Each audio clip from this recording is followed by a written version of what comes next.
It's having very clear goals, having timelines that go with them, because I have really big goals, and what I tend to do is I'll think about those and actually I work backwards, and I think, right, if I want that to be this goal, let's go back, let's do small steps. Where do I need to be today to have that in whatever that is? I'm Mike Harris, and I help businesses to successfully grow their turnover and profit. In the last year alone, I have helped dozens of businesses at least double in size. And I work with small, medium and large businesses, including startups and multinationals. A key aspect to scaling your business is your strategy. This will come as no surprise, because this is, after all, the Leaders and Strategy podcast. And we did focus on how to create your business strategy in season 1. However, I am not alone in believing this, and recently the subject came up during one of our expert interviews. So this week, sit back and enjoy some free strategic advice from a very special guest. Hello and welcome to All You Leaders and Strategy. I'm Mike Harris, and today I'm joined by a very special guest, professional presenter and host, motivational public speaker, multi-award-winning businesswoman and confidence coach, Sian Brennan-Todd. Hello, welcome. Thank you for joining us. Oh, thank you for having me. Yeah, so over to you to tell us a little bit about yourself, your business and the activities you're involved in. So, as you said, I'm Sian Brennan-Todd. I'm a presenter and host. I used to be a professional dancer, and through that I actually became a cheerleader over in America. And when I was over there, I realised that I absolutely loved the sport of cheerleading. And when I came back from America, I set up a business which was teaching dance, cheerleading, and we were very lucky. Right place, right time. The London 2012 Olympics were happening. There was a lot of funding within education and getting people out and moving. And we were really lucky that we sort of had a business that flourished through that period. And we worked in over 250 schools a week. We were producing shows, we were running big displays, and through that I then got asked to go and speak about business. I had a business that was thriving. I was quite young at the time, obviously a female entrepreneur, and so I then sort of fell into the presenting and speaking roles that someone would say, oh, could you come and host this award show? I saw you talking about positive mindset. Could you come and do this? And as these things tend to happen, you do one job and someone else is there. Oh, could you come and do this? So I was very lucky. I won Young Entrepreneur of the Year, and I just absolutely loved it. And then we ended up as a family moving over to Australia through my husband's job, and we were living in Australia for 6 years down at Bondi Beach, which was amazing. Loved it. And again, set up another business there, very similar, started doing lots more presenting and working, within schools, colleges, running cheerleading, dance camps, and absolutely loved it. And when we moved back from Australia a couple of years ago, I decided that I was going to do the presenting and hosting pretty much full time.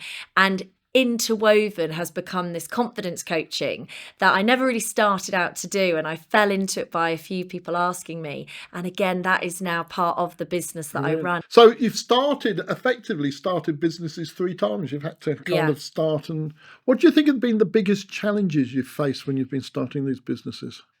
I was really lucky that when I had the first business, I was making lots of mistakes. And because I was so young and so passionate, I loved what I did. And I remember being in a meeting with somebody one time and they said, I'm not quite sure what you're trying to sell me, but I want it because you're so energetic about it. And having made those mistakes, when I then was setting the 2 businesses up subsequently, I knew how to do that. I think the biggest challenge I have faced was when I became a mum, I carried on running my businesses. And I remember walking into a studio when my 3rd child was 1 week old, literally in the car seat, walking in, and everyone sort of saying, I had lots of staff obviously at the time, but definitely the absolute love of wanting to be in your business while also wanting to spend every single minute with your kids. So I think that for me has been the biggest challenge, and I still haven't found the right balance, but you do what you can and you grow and evolve as obviously your children get older. Brilliant. This episode is sponsored by Strategist Consulting, expert business and leadership consultancy for everyday businesses and professionals. What if the key to your business's next growth phase isn't a mystery, but a proven process? Is your business at the ceiling, with profits flat, daily chaos, and scaling up feeling like a risky leap? You're not alone, and you don't have to solve it alone. Strategist Consulting is your partner for structured, transformative growth. Led by Mike Harris, a proven strategist and project manager with expertise in scaling businesses, bid management, and delivering results, we provide clarity through our core service, the Business Review Workshop. This isn't just advice, it's a deep dive analysis that delivers a clear, actionable roadmap. We identify your bottlenecks, uncover hidden opportunities, and give you the precise steps to move from stuck to strategic execution. Visit www.strategistconsulting.co.uk now and transform your business trajectory. Do you find that the changing the subject, the sort of the mum in business, do you find men are interested in this world? Do you think they sort of embrace this? I think some do.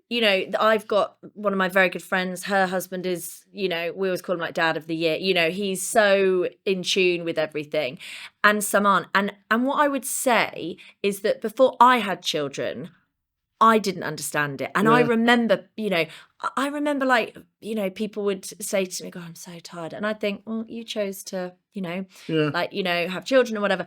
And I didn't really understand it. So I totally appreciate that, for some men, they'll think, oh, we've got to cover that maternity. Or we've got to, and I understand, but I think the more that we talk about it and, the more that we raise awareness that, a lot of women will come out of the workplace. They'll maybe have those 5 years before school, and then a lot of them won't go back in. I think Sheryl Sandberg was talking about the statistics the other day about how, it is so high that women feel they can't go back into the workplace at any sort of higher level because they've had this 5-year period.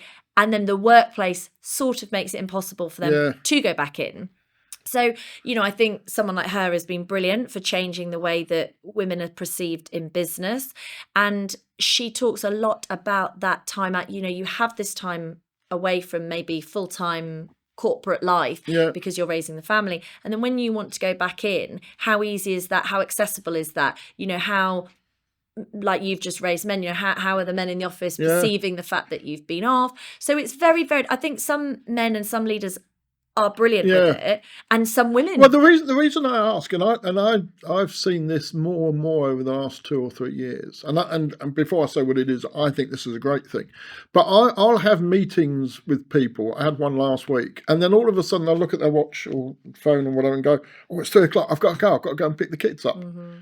And I'm talking about men. I'm not, and I've found now a lot of the business leaders I'm dealing with will schedule later meetings because they're doing the school run in the morning, or they're going to pick up the kids.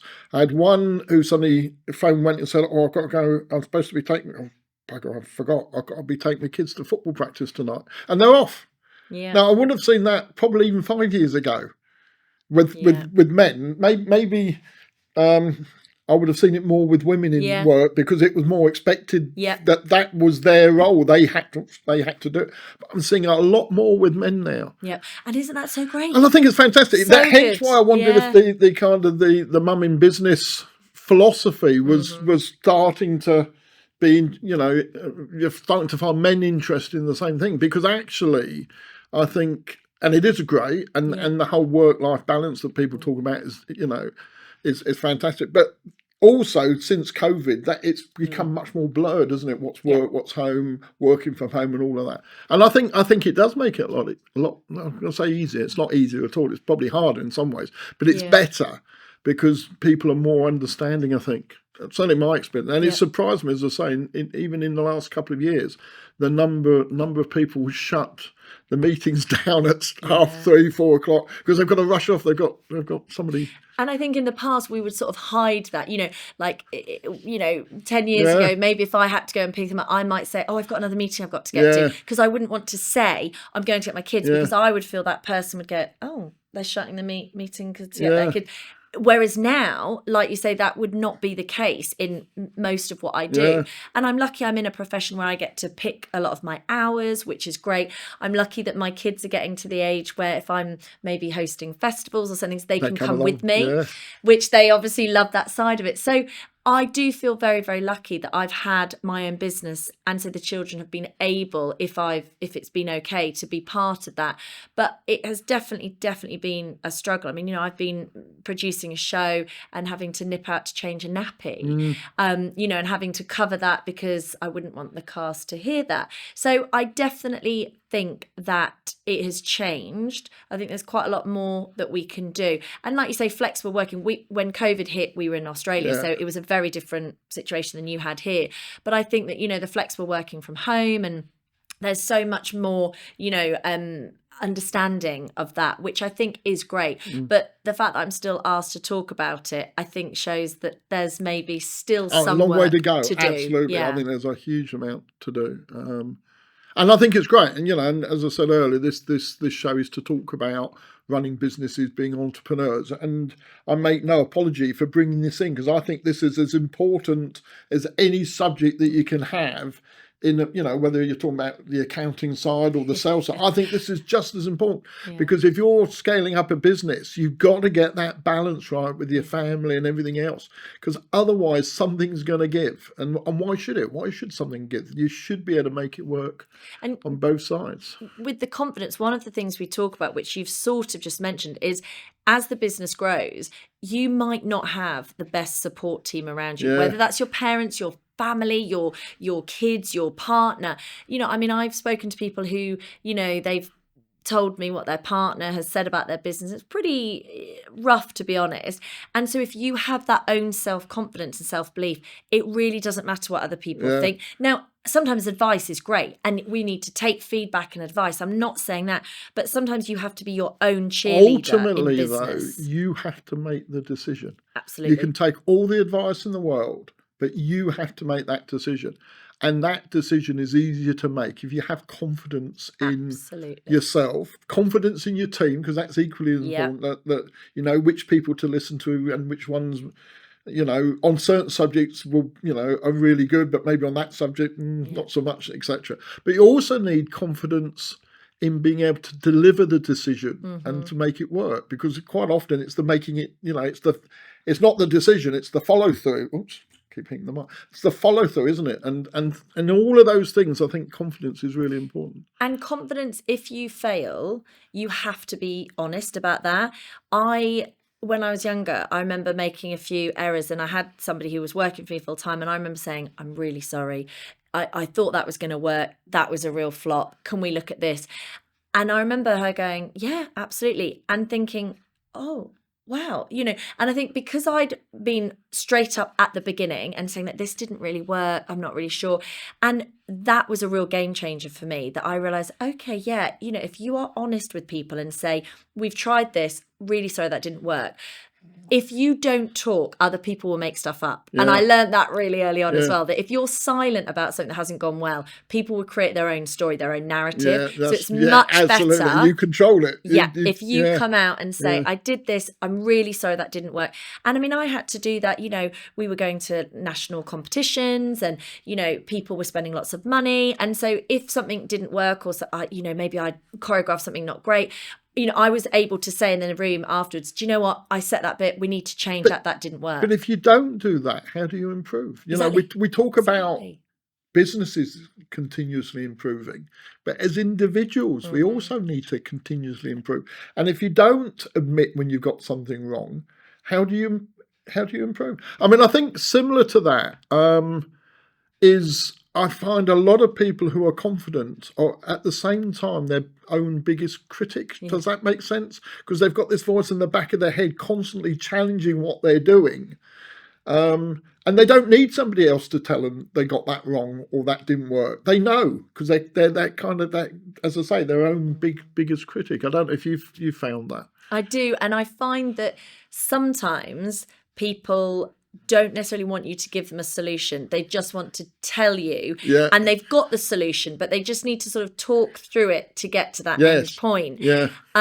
All the time. I find that. Yeah. And, just having that sounding Yeah. board. And one of my best friends who lives in Australia, I remember when I sold my business in Australia, and I remember to this day we were stood right by where the circular key is, and we were talking about a decision that I'd made, and she just went, no, she said, I don't think that's right. I think you valued that too low. And I was like, really? I don't know.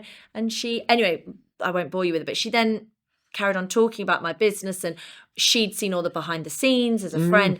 And I said, yeah, no, I think you're right. And I went back and basically changed the valuation of the company.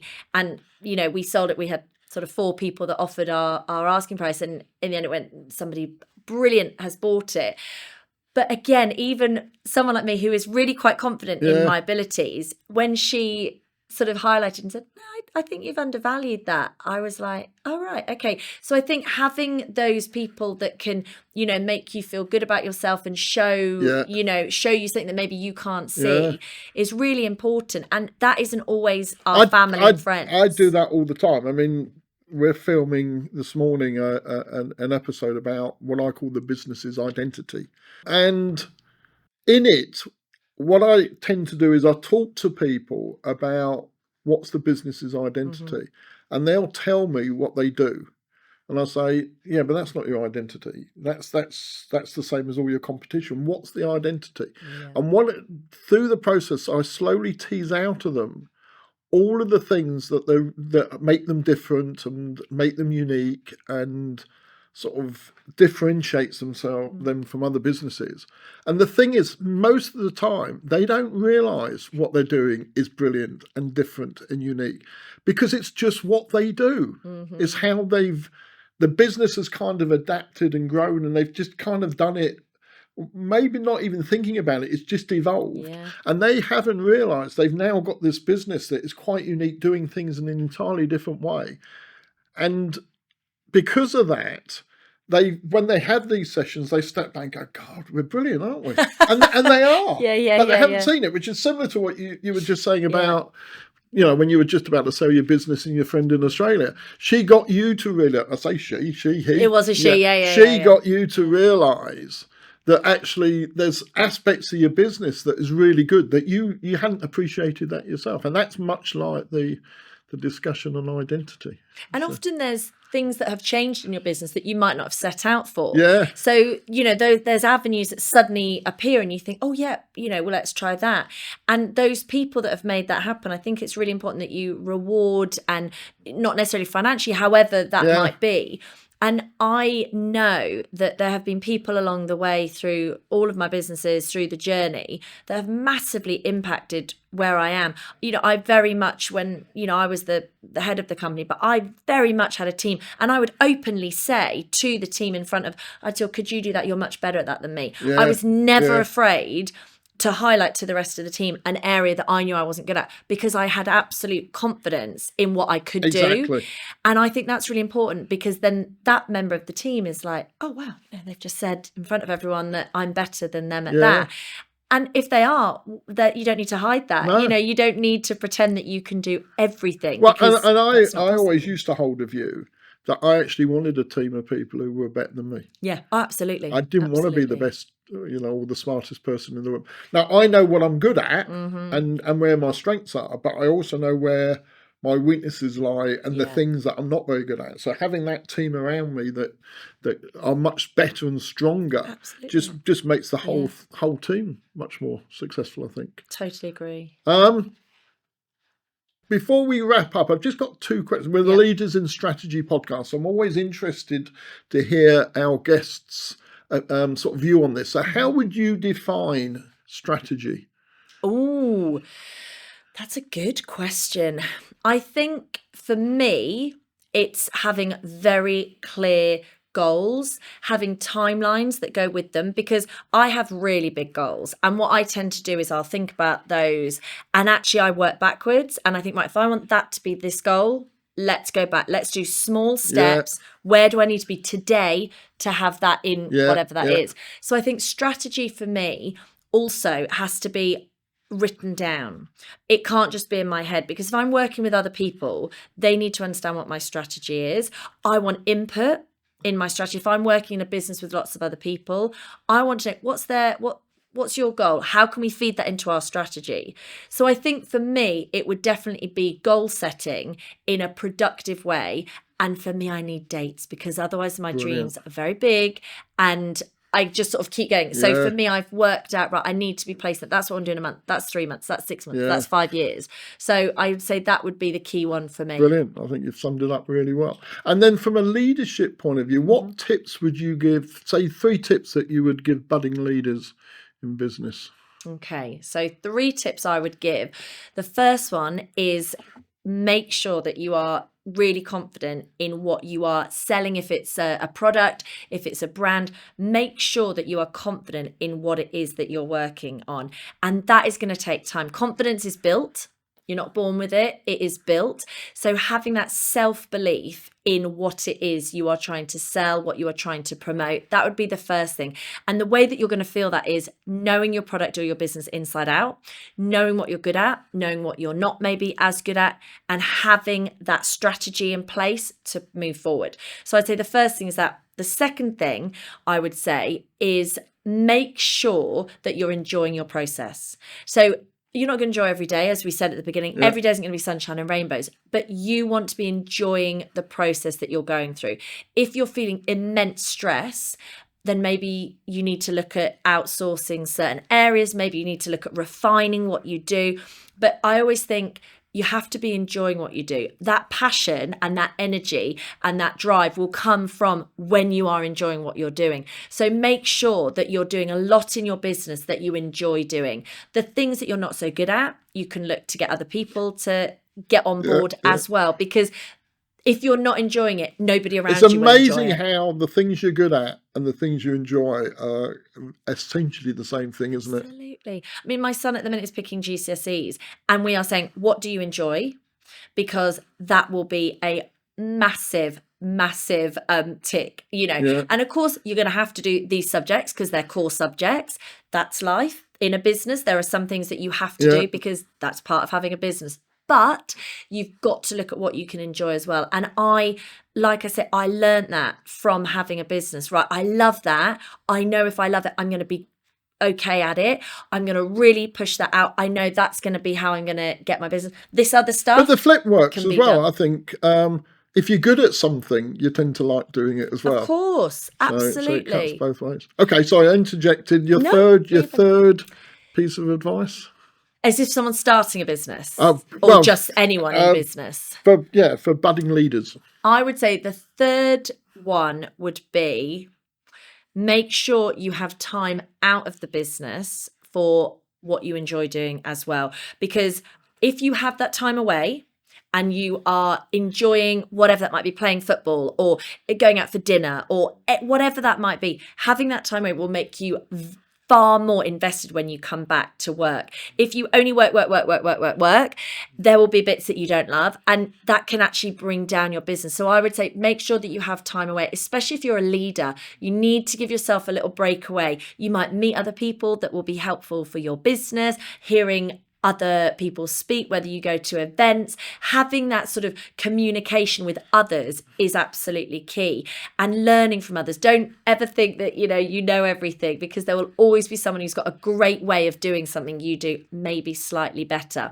So I am always learning, and I absolutely love going to hear other people talk and having conversations. Well, I love doing the podcast because I always learn something, and even today there's things you've said today which are things I talk about, but you've said it in such a brilliant way, in a much more articulate and just a different take on it that you'll see on future podcasts. I'm going to be essentially quoting you, because that's fantastic. But that's what you learn from people. That's one of the reasons that I enjoy doing the podcast.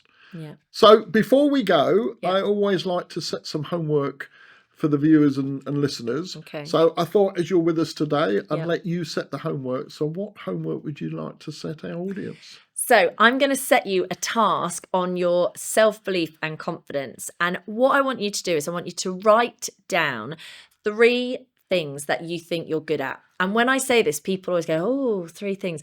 Find 3 things that you're good at in your business and then write them on a post-it note. Put those post-it notes either on your desk, put them in the kitchen, somewhere that you're going to keep seeing them. Because on those days where you have not the best time, you're going to see those post-it notes and you're going to remind yourself.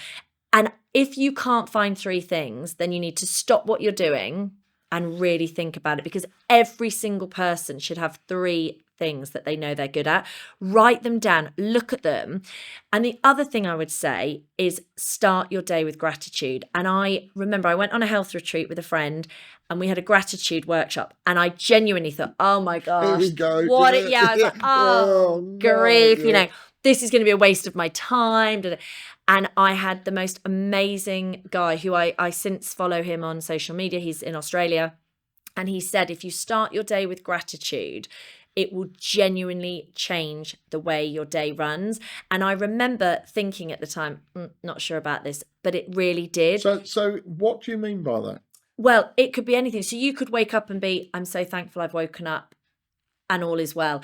It could be, I'm so thankful I had 7 hours of unbroken sleep. It could be, I'm so grateful I got yesterday out of the way because that was a terrible day. It could be anything. It could be something much bigger. It could be, oh my gosh, I'm so grateful that my parents are staying with me and I get to cook them dinner tonight. Or they're going home tonight. Or they're going home. Or my parents are off. But it really did change, and I'm quite in tune with my emotions. Yeah. When I did this gratitude workshop, I was very much like, oh, woo woo, here we go. And it was so defining, actually. And the other thing is, think about your breath. If you are someone who gets very nervous, maybe before you speak to new people, maybe before you go in a room to network, before you have to do a talk on stage, maybe before you ring someone and it's bad news, use your breath. So that is homework, that you can really use your breath to change how you feel. If you're very, very nervous, if you pause and if you think about your breath, just that, don't think about what you're about to talk about or who you're about to meet. Just think about your breath. Take a minute and just pause, have a couple of breaths, and it will change. Your whole body stops and goes, hang on, whoa, what's happening? We're in this fight or flight mode and suddenly we're now stopping. And it really will change the way you step on that stage or move into that room. So they're just tips that I think are really easy. Anyone can do them. And can I just give one final one? Yeah, of course, yeah. When you go in a room, smile. It's a free skill. And I go into schools all the time and I talk to teenagers about how you can work on your confidence, how you can work on your social interactions. And I always say a smile is free. Everyone has it. Every single person, you know, and if someone says, I don't like my teeth, smile with your mouth closed. Yeah. You know, everyone has that ability. And a smile will put everybody else in the room at ease. It does change the dynamics, and then you will feel more confident because you've just relaxed your face and you're smiling. Yeah, brilliant. Excellent. So there you go. Homework for today. Now for ongoing support, join our new Patreon community.